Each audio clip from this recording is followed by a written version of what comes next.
हर हर महादेव दोस्तों, सनातन वर्ल्ड में आपका स्वागत है। आज हम विदेश्वर संगीता के पहले और बाकी के अध्यायों का श्रवण करेंगे। इससे पहले के एपिसोड में हमने शिव पुराण के महात्म्य, शिव पुराण सुनने की विधि और शिव पुराण सुनने वाले भक्तों के बारे में जाना। विदेश्वर संगीता को सुनने से पहले आप शिव पुराण के महात्म्य और उसको सुनने की विधि का श्रवण कर लें। तो चलिए दोस्तों, विदेश्वर संगीता के पहले अध्याय का श्रवण आरंभ करते हैं। हर हर महादेव। पहला अध्याय, पाप नाशक साधनों के विषय में प्रश्न। जो आदि से लेकर अंत में है, नित्य मंगलमय है, जो आत्मा के स्वरूप को प्रकाशित करने वाले हैं, जिनके 5 मुख हैं और जो खेल खेल में जगत की रचना, पालन और संहार तथा अनुग्रह एवं तिरोभाव रूप 5 प्रबल कर्म करते हैं, उन सर्वश्रेष्ठ अजर अमर उमापति भगवान शंकर का मैं मन ही मन चिंतन करती हूँ। व्यास जी कहते हैं, धर्म का महान क्षेत्र जहाँ गंगा यमुना का संगम है, उस पुण्यमय प्रयाग जो ब्रह्मलोक का मार्ग है, वहाँ एक बार महातेजस्वी महाभाग महात्मा मुनियों ने विशाल यज्ञ का आयोजन किया। उस ज्ञान यज्ञ का समाचार सुनकर पौराणिक शिरोमणि व्यास जी के शिष्य सूत जी वहाँ मुनियों के दर्शन के लिए आए। सूत जी का सभी मुनियों ने विधिवत स्वागत व सत्कार किया तथा उनकी स्तुति करते हुए हाथ जोड़कर उनसे कहा, हे सर्वज्ञ विद्वान रोमहर्षण जी, आप बड़े भाग्यशाली हैं। आपने स्वयं व्यास जी के मुख से पुराण विद्या प्राप्त की है। आप आश्चर्य स्वरूप कथाओं का भंडार हैं। आप भूत भविष्य और वर्तमान के ज्ञाता हैं। हमारा सौभाग्य है कि आपके दर्शन हुए। आपका यहाँ आना निरर्थक नहीं हो सकता। आप कल्याणकारी हैं। उत्तम बुद्धि वाले सूत जी, यदि आपका अनुग्रह हो तो गोपनीय होने पर भी आप शुभाशुभ तत्व का वर्णन करें, जिससे हमारी तृप्ति नहीं होती और उसे सुनने की हमारी इच्छा ऐसी ही रहती है। कृपया कर उस विषय का वर्णन करें। घोर कलयुग आने पर मनुष्य पुण्य कर्म से दूर होकर दुराचार में फंस जाएंगे, दूसरों की बुराई करेंगे, पराई स्त्रियों के प्रति आसक्त होंगे, हिंसा करेंगे, मूर्ख, नास्तिक और पशु बुद्धि हो जाएंगे। सूत जी, कलयुग में वेद प्रतिपादित वर्ण आश्रम व्यवस्था नष्ट हो जाएगी। प्रत्येक वर्ण और आश्रम में रहने वाले अपने अपने धर्मों के आचरण का परित्याग कर विपरीत आचरण करने में सुख प्राप्त करेंगे। इस सामाजिक वर्ण संकरता से लोगों का पतन होगा, परिवार टूट जाएंगे, समाज बिखर जाएगा। प्राकृतिक आपदाओं से जगह जगह लोगों की मृत्यु होगी, धन का क्षय होगा, स्वार्थ और लोभ की प्रवृत्ति बढ़ जाएगी। ब्राह्मण लोभी हो जाएंगे और वेद बेचकर धन प्राप्त करेंगे। मद से मोहित होकर दूसरों को ठगेंगे, पूजा पाठ नहीं करेंगे और ब्रह्मा ज्ञान से शून्य होंगे। क्षत्रिय अपने धर्म को त्याग कर कुसंगी, पापी और व्यभिचारी हो जाएंगे। शौर्य से रहित हो वे शूद्रों जैसा व्यवहार करेंगे और काम के अधीन हो जाएंगे। वैश्य धर्म से विमुख हो संस्कार भ्रष्ट होकर कुमार्गी, धनोपार्जन परायण होकर नाप तोल में ध्यान लगाएंगे। शूद्र अपना धर्म कर्म छोड़कर अच्छी वेशभूषा से सुशोभित हो व्यर्थ घूमेंगे। वे कुटिल और ईर्ष्यालु होकर अपने धर्म के प्रतिकूल हो जाएंगे। कुकर्मी और वाद विवाद करने वाले होंगे। वे स्वयं को कुलीन मानकर सभी धर्मों और वर्णों में विवाह करेंगे। स्त्रियां सदाचार से विमुख हो जाएंगी। वे अपने पति का अपमान करेंगी और सास ससुर से लड़ेंगी, मलिन भोजन करेंगी। उनका शील स्वभाव बहुत बुरा होगा। सूत जी, इस तरह जिनकी बुद्धि नष्ट हो गई है और जिन्होंने अपने धर्म का त्याग कर दिया है, ऐसे लोग लोक परलोक में उत्तम गति कैसे प्राप्त करेंगे? इस चिंता से हम सभी व्याकुल हैं। परोपकार के समान कोई धर्म नहीं है। इस धर्म का पालन करने वाला दूसरों को सुखी करता हुआ स्वयं भी प्रसन्नता अनुभव करता है। यह भावना यदि निष्काम हो तो कर्ता का हृदय शुद्ध करते हुए उसे परम गति प्रदान करती है। हे महामुने, आप समस्त सिद्धांतों के ज्ञाता हैं। कृपया कर कोई ऐसा उपाय बताइए जिससे इन सब के पापों का तत्काल नाश हो जाए। व्यास जी कहते हैं, उन श्रेष्ठ मुनियों की यह बात सुनकर सूत जी मन ही मन परम श्रेष्ठ भगवान शंकर का स्मरण करके उनसे इस प्रकार बोले, हर हर महादेव। दूसरा अध्याय, शिव पुराण का परिचय और महिमा। सूत जी कहते हैं, साधु महात्माओं, आपने बहुत अच्छी बात पूछी है। यह प्रश्न तीनों लोगों का हित करने वाला है। आप लोगों के स्नेहपूर्ण आग्रह पर गुरुदेव व्यास का स्मरण कर मैं समस्त पाप राशियों से उद्धार करने वाले शिव पुराण की अमृत कथा का वर्णन कर रहा हूँ। ये वेदांत का सार सर्वस्व है। यही परलोक में परमार्थ को देने वाला है तथा दुष्टों का विनाश करने वाला है। इसमें भगवान शिव के उत्तम यश का वर्णन है। धर्म, अर्थ, काम और मोक्ष आदि पुरुषार्थों को देने वाला पुराण अपने प्रभाव की दृष्टि से वृद्धि तथा विस्तार को प्राप्त हो रहा है। शिव पुराण के अध्ययन से कलयुग के सभी पापों में लिप्त जीव उत्तम गति को प्राप्त होंगे। इसके उदय से ही कलयुग का उत्पात शांत हो जाएगा। शिव पुराण को वेद तुल्य माना जाएगा। इसका प्रवचन सर्वप्रथम भगवान शिव ने ही किया था। इस पुराण के 12 खंड या भेद हैं। ये 12 संहिताएं हैं। विदेश्वर संहिता, रुद्र संहिता, विनायक संहिता, उमा संहिता, सहस्त्र कोटि रुद्र संहिता, एकादश रुद्र संहिता, कैलाश संहिता, शत रुद्र संहिता, कोटि रुद्र संहिता, मात्र संहिता, वायव्य संहिता तथा धर्म संहिता। विदेश्वर संहिता में 10,000 श्लोक हैं। रुद्र संहिता, विनायक संहिता, उमा संहिता और मात्र संहिता प्रत्येक में 8-8 हजार श्लोक हैं। एकादश रुद्र संहिता में 13,000, कैलाश संहिता में 6,000, शत रुद्र संहिता में 3,000, कोटि रुद्र संहिता में 9,000, सहस्त्र कोटि रुद्र संहिता में 11,000, वायव्य संहिता में 4,000 तथा धर्म संहिता में 12,000 श्लोक हैं। मूल शिव पुराण में कुल 1,00,000 श्लोक हैं, परंतु व्यास जी ने इसे 24,000 श्लोकों में संक्षिप्त कर दिया है। पुराणों की क्रम संख्या में शिव पुराण का चौथा स्थान है, जिसमें 7 संहिताएं हैं। पूर्व काल में भगवान शिव ने 100 करोड़ श्लोकों का पुराण ग्रंथ ग्रंथित किया था। सृष्टि के आरंभ में निर्मित यह पुराण साहित्य अधिक विस्तृत था। द्वापर युग में द्वैपायन आदि महर्षियों ने पुराण को 18 भागों में विभाजित कर 4,00,000 श्लोकों में इसको संक्षिप्त कर दिया। इसके उपरांत व्यास जी ने 24,000 श्लोकों में इसका प्रतिपादन किया। यह वेद तुल्य पुराण विदेश्वर रुद्र संहिता, शत रुद्र संहिता, कोटि रुद्र संहिता, उमा संहिता, कैलाश संहिता और वायव्य संहिता नामक 7 संहिताओं में विभाजन है।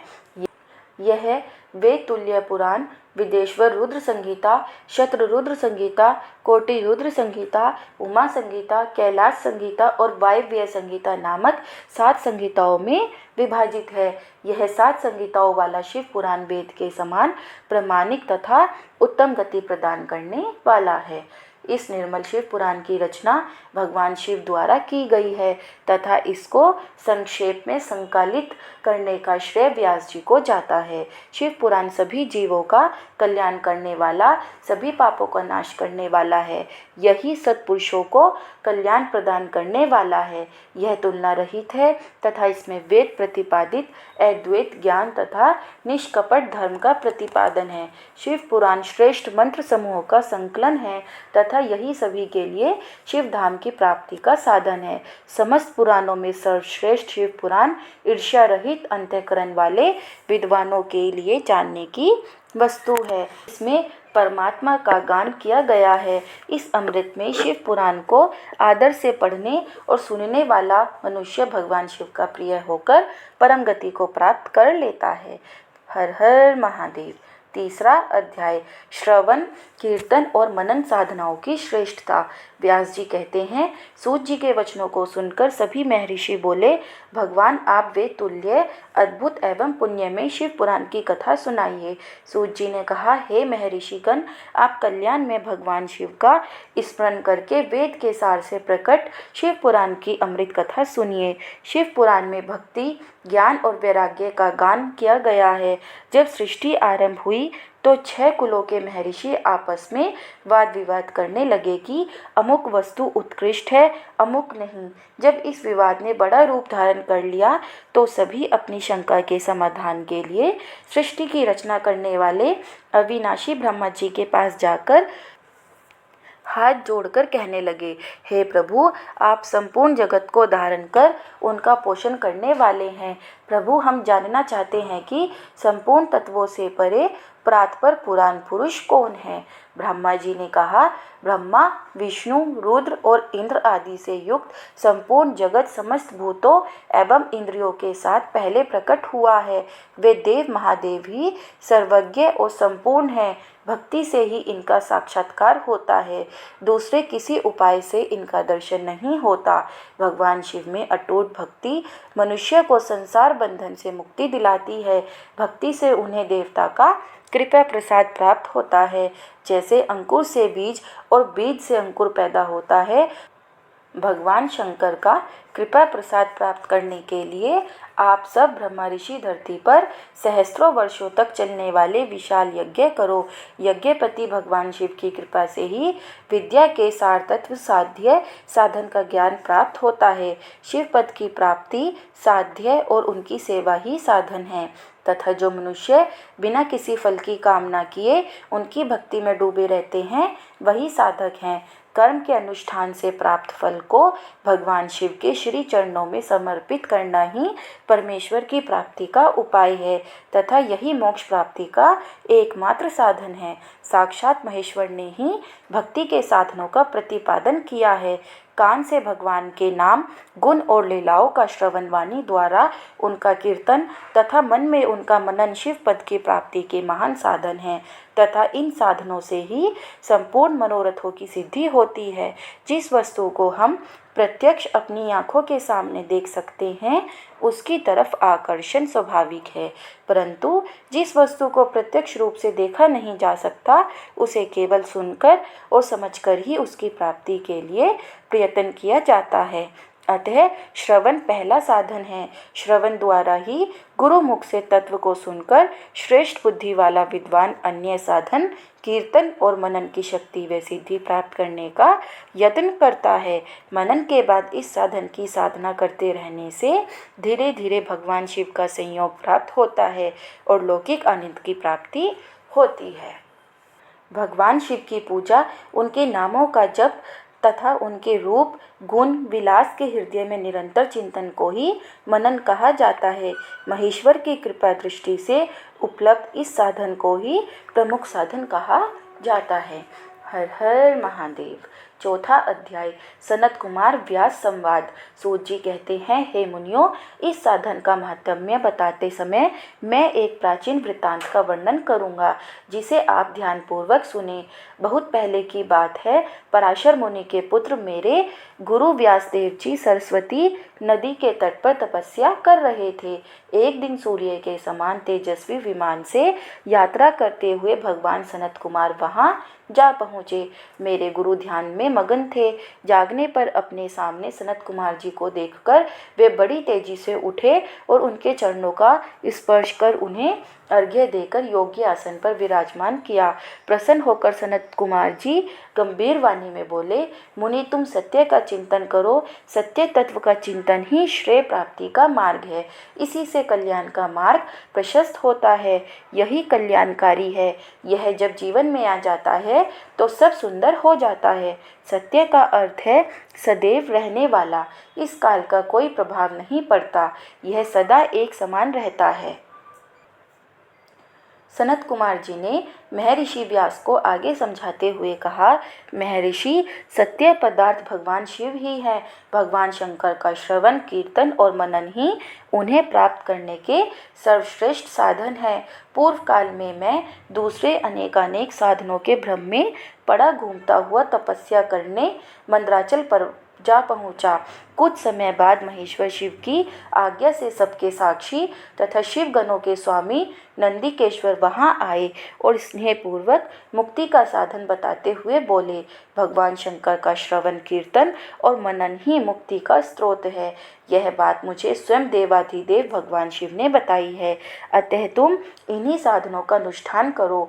व्यास जी से ऐसा कहकर अनुगामियों सहित सनत कुमार ब्रह्मा धाम को चले गए।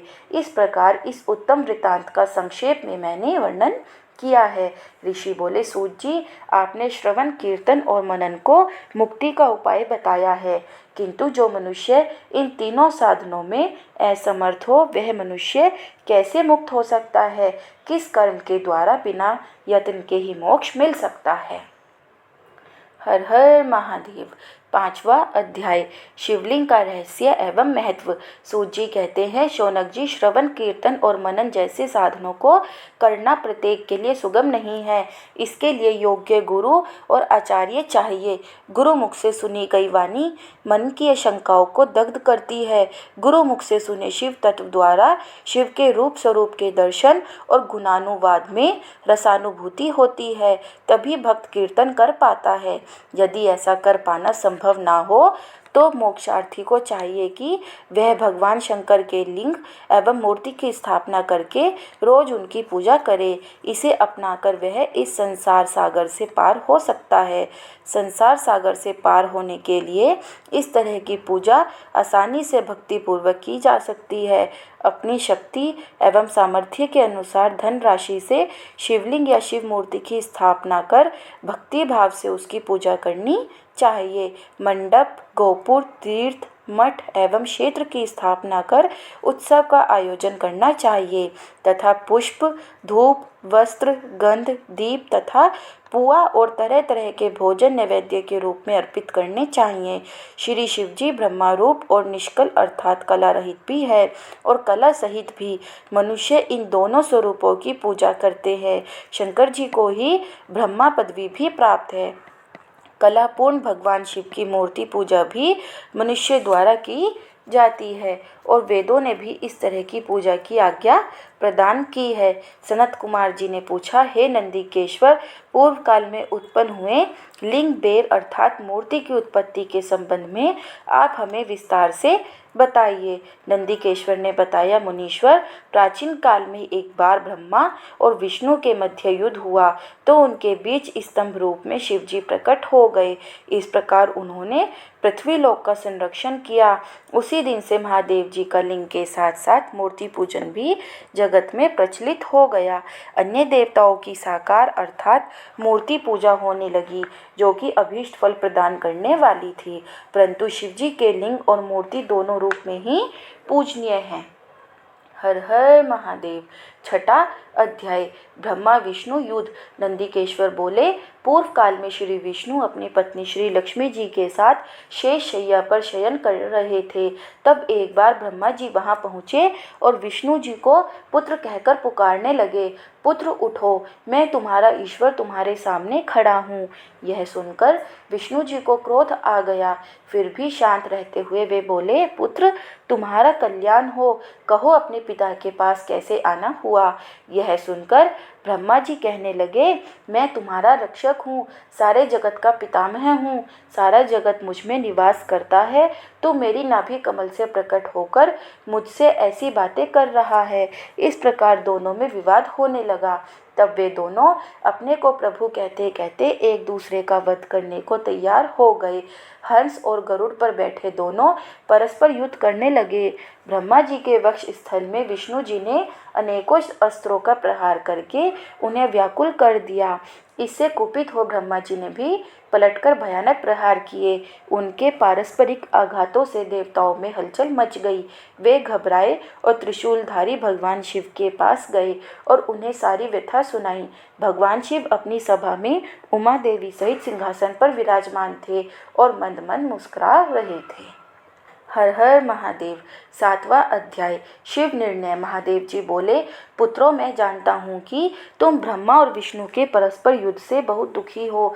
तुम डरो मत, मैं अपने गणों के साथ तुम्हारे साथ चलता हूँ। तब भगवान शिव अपने नंदी पर आरूढ़ हो देवताओं सहित युद्ध स्थल की ओर चल दिए। वहां छिपकर वे ब्रह्मा विष्णु के युद्ध को देखने लगे। उन्हें जब यह ज्ञात हुआ कि वे दोनों एक दूसरे को मारने की इच्छा से माहेश्वर और पशुपात अस्त्रों का प्रयोग करने जा रहे हैं, तो वे युद्ध को शांत करने के लिए महाअग्नि के तुल्य एक स्तंभ रूप में ब्रह्मा और विष्णु के मध्य खड़े हो गए। महाअग्नि के प्रकट होते ही दोनों के अस्त्र स्वयं ही शांत हो गए। अस्त्रों को शांत होते देखकर ब्रह्मा और विष्णु दोनों कहने लगे कि इस अग्नि स्वरूप स्तंभ के बारे में हमें जानकारी करनी चाहिए। दोनों ने उसकी परीक्षा लेने का निर्णय लिया। भगवान विष्णु ने शुक्र रूप धारण किया और उसको देखने के लिए नीचे धरती में चल दिए। ब्रह्मा जी हंस का रूप धारण करके ऊपर की ओर चल दिए। पाताल में बहुत नीचे जाने पर भी विष्णु जी को स्तंभ का अंत नहीं मिला, अतः वे वापस चले आए। ब्रह्मा जी ने आकाश में जाकर केतकी का फूल देखा। वे उस फूल को लेकर विष्णु जी के पास गए। विष्णु ने उनके चरण पकड़ लिए। ब्रह्मा जी के छल को देखकर भगवान शिव प्रकट हुए। विष्णु जी की महानता से शिव प्रसन्न होकर बोले, हे विष्णु जी, आप सत्य बोलते हैं, अतः मैं आपको अपनी समानता का अधिकार देता हूँ। हर हर महादेव। 8वां अध्याय। ब्रह्मा का अभिमान भंग।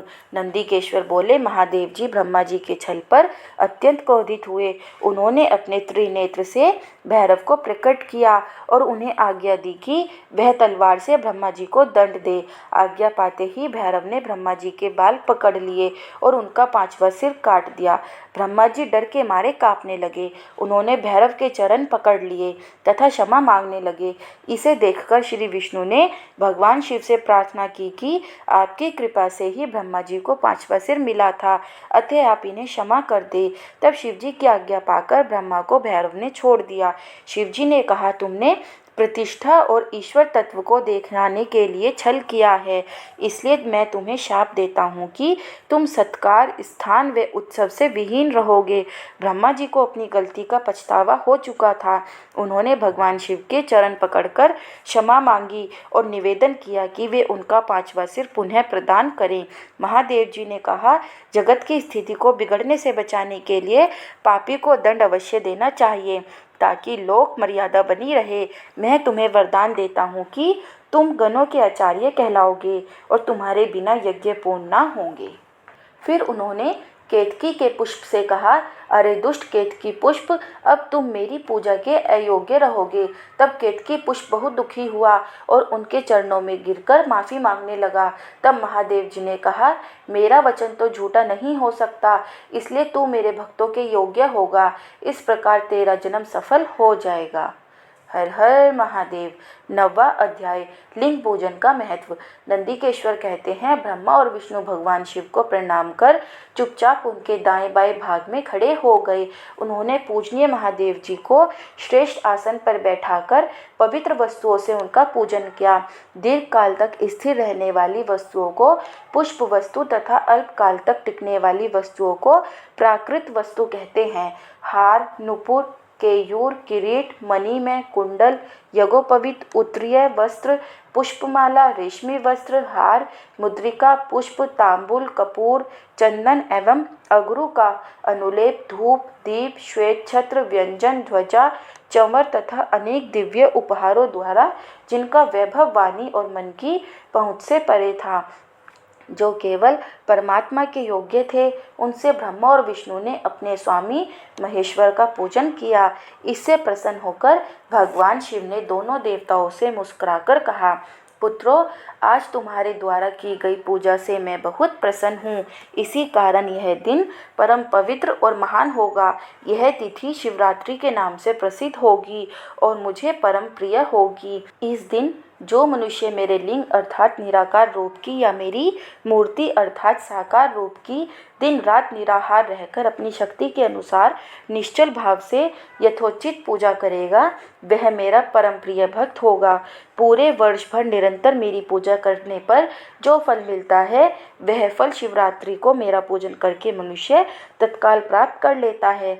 जैसे पूर्ण चंद्रमा का उदय समुद्र की वृद्धि का अवसर है, उसी प्रकार मंगलमय उत्सव होना चाहिए। मैं मार्गशीर्ष मास में आद्रा नक्षत्र से युक्त पूर्णमासी या प्रतिपदा को ज्योतिर्मय स्तंभ के रूप में प्रकट हुआ था।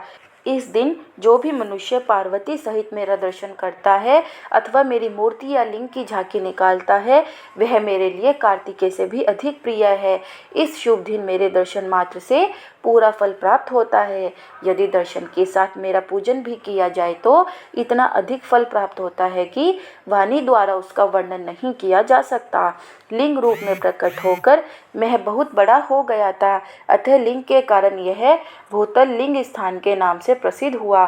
जगत के लोग इसका दर्शन और पूजन कर सके, इसके लिए यह अनादि और अनंत ज्योति स्तंभ अथवा ज्योतिर्मय लिंग अत्यंत छोटा हो जाएगा। यह लिंग सब प्रकार के भोग सुलभ कराने वाला तथा भोग और मोक्ष का एकमात्र साधन है। इसका दर्शन, स्पर्श और ध्यान प्राणियों को जन्म और मृत्यु के कष्ट से छुड़ाने वाला है। शिवलिंग के यहाँ प्रकट होने के कारण यह स्थान अरुणाचल नाम से प्रसिद्ध होगा तथा यहाँ बड़े बड़े तीर्थ प्रकट होंगे। इस स्थान पर रहने या मरने से जीवों को मोक्ष प्राप्त होगा।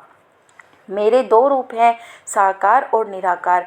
पहले मैं स्तंभ रूप में प्रकट हुआ, फिर अपने साक्षात रूप में। ब्रह्मा भाव मेरा निराकार रूप है तथा महेश्वर भाव मेरा साक्षात रूप है। ये दोनों ही मेरे सिद्ध रूप हैं। मैं ही पर ब्रह्मा परमात्मा हूँ। जीवों पर अनुग्रह करना मेरा कार्य है। मैं जगत की वृद्धि करने वाला होने के कारण ब्रह्म कहलाता हूँ। सर्वत्र स्थित होने के कारण मैं ही सबकी आत्मा हूँ।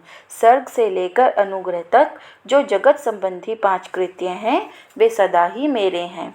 मेरी ब्रह्मा रूपता का बोध कराने के लिए पहले लिंग प्रकट हुआ, फिर अज्ञात ईश्वर तत्व का साक्षात्कार कराने के लिए मैं जगदीश्वर रूप में प्रकट हो गया। मेरा सकल रूप मेरे ईश तत्व का और निष्कल रूप मेरे ब्रह्म स्वरूप का बोध कराता है। मेरा लिंग मेरे स्वरूप है और मेरे सामीप्य की प्राप्ति कराने वाला है।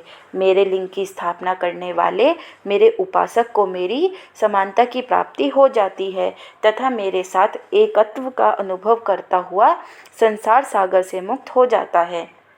वह जीते जी परमानंद की अनुभूति करता हुआ शरीर का त्याग कर शिवलोक को प्राप्त होता है, अर्थात मेरा ही स्वरूप हो जाता है। मूर्ति की स्थापना लिंग की अपेक्षा गौण है। यह उन भक्तों के लिए है जो शिव तत्व के अनुशीलन में सक्षम नहीं है।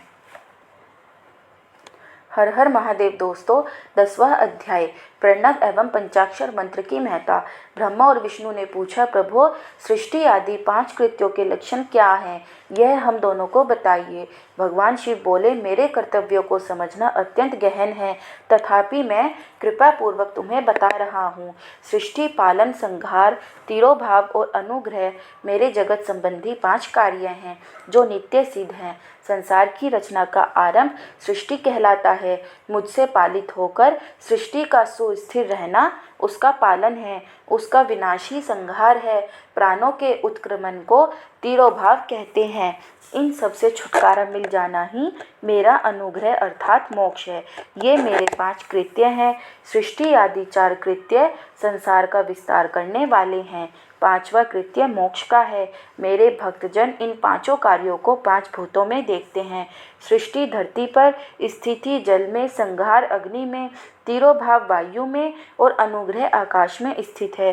पृथ्वी से सबकी सृष्टि होती है, जल से वृद्धि होती है, आग सबको जला देती है, वायु एक स्थान से दूसरे स्थान पर ले जाती है और आकाश सबको अनुग्रहित करता है। इन 5 कृत्यों का भार वहन करने के लिए ही मेरे 5 मुख हैं।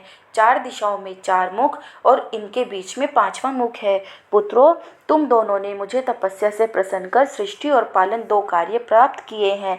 इसी प्रकार मेरी विभूति स्वरूप रुद्र और महेश्वर ने संहार और तिरोभाव कार्य मुझसे प्राप्त किया है, जो ओमकार रूप में प्रसिद्ध है। यह मंगलकारी मंत्र है। सर्वप्रथम मेरे मुख से ओमकार प्रकट हुआ, जो मेरे स्वरूप का बोध कराता है। इसका स्मरण निरंतर करने से मेरा ही सदा स्मरण होता है। मेरे उत्तरवर्ती मुख से अकार का, पश्चिम मुख से उकार का, दक्षिण मुख से मकार का, पूर्ववर्ती मुख से बिंदु का तथा मध्यवर्ती मुख से नाद का प्रकटीकरण हुआ है। इस प्रकार इन 5 अवयवों से ओमकार का विस्तार हुआ है। इन 5 अवयवों के एकाकार होने पर प्रणव ओम नामक अक्षर उत्पन्न हुआ। जगत में उत्पन्न सभी स्त्री पुरुष इस प्रणव मंत्र में व्याप्त हैं। यह मंत्र शिव शक्ति दोनों का बोधक है। इसी से पंचाक्षर मंत्र ओम नमः शिवाय की उत्पत्ति हुई है। यह मेरे साकार रूप का बोधक है। इस पंचाक्षर मंत्र से मात्र का वर्ण प्रकट हुए हैं जो 5 भेद वाले हैं। इसी से शिरो मंत्र सहित त्रिपदा गायत्री का प्राकट्य हुआ है। इस गायत्री से संपूर्ण वेद प्रकट हुए और उन वेदों से करोड़ों मंत्र निकले हैं। उन मंत्रों से विभिन्न कार्यों की सिद्धि होती है। इस पंचाक्षर प्रणव मंत्र से सभी मनोरथ पूर्ण होते हैं। इस मंत्र से भोग और मोक्ष दोनों प्राप्त होते हैं। नंदिकेश्वर कहते हैं, जगदम्बा उमा गौरी पार्वती के साथ बैठे महादेव ने उत्तरवर्ती मुख बैठे ब्रह्मा और विष्णु को पर्दा करने वाले वस्त्र से आच्छादित कर उनके मस्तक पर अपना हाथ रखकर धीरे धीरे उच्चारण कर उन्हें उत्तम मंत्र का उपदेश दिया। 3 बार मंत्र का उच्चारण करके भगवान शिव ने उन्हें शिष्यों के रूप में दीक्षा दी। गुरु दक्षिणा के रूप में दोनों ने अपने आप को समर्पित करते हुए दोनों हाथ जोड़कर उनके समीप खड़े हो जगत गुरु भगवान शिव की इस प्रकार स्तुति करने लगे। ब्रह्मा विष्णु बोले, प्रभु आपके साकार और निराकार 2 रूप हैं। आप तेज से प्रकाशित हैं, आप सबके स्वामी हैं, आप सर्वात्मा को नमस्कार है। आप प्रणव मंत्र के बताने वाले हैं तथा आप ही प्रणव लिंग वाले हैं। सृष्टि, पालन, संहार, तिरोभाव और अनुग्रह आदि आपके ही कार्य है। आपके 5 मुख हैं, आप ही परमेश्वर हैं, आप सबकी आत्मा हैं, ब्रह्मा हैं, आपके गुण और शक्तियाँ अनंत हैं। हम आपको नमस्कार करते हैं। इन पंक्तियों से स्तुति करते हुए गुरु महेश्वर को प्रसन्न कर ब्रह्मा और विष्णु उनके चरणों में प्रणाम किया। महेश्वर बोले, आद्रा नक्षत्र में चतुर्दशी को यदि इस प्रणव मंत्र का जप किया जाए तो यह अक्षय फल देने वाला है। सूर्य की संक्रांति में महा आद्रा नक्षत्र में 1 बार किया प्रणव जप करोड़ों गुना जप का फल देता है। मृगशिरा नक्षत्र का अंतिम भाग तथा पूर्ण वर्षु का शुरू का भाग पूजा, होम और तर्पण के लिए सदा आद्रा के समान ही है। मेरे लिंग का दर्शन प्रातःकाल अर्थात मध्याह्न से पूर्व काल में करना चाहिए। मेरे दर्शन पूजन के लिए चतुर्दशी तिथि उत्तम है। पूजा करने वालों के लिए मेरी मूर्ति और लिंग दोनों समान है। फिर भी मूर्ति की अपेक्षा लिंग का स्थान ऊंचा है, इसलिए मनुष्यों को शिवलिंग का ही पूजन करना चाहिए। लिंग का ओम मंत्र से और मूर्ति का पंचाक्षर मंत्र से पूजन करना चाहिए। शिवलिंग की स्वयं स्थापना करके या दूसरों से स्थापना करवाकर उत्तम द्रव्यों से पूजा करने से मेरा पद सुलभ होता है। इस प्रकार दोनों शिष्यों को उपदेश देकर भगवान शिव अंतर्ध्यान हो गए। हर हर महादेव। दोस्तों, अगर आपको यह वीडियो अच्छी लगी हो तो प्लीज़ वीडियो को लाइक और चैनल को सब्सक्राइब करें और कमेंट बॉक्स में हर हर महादेव लिखना ना भूलें। हर हर महादेव।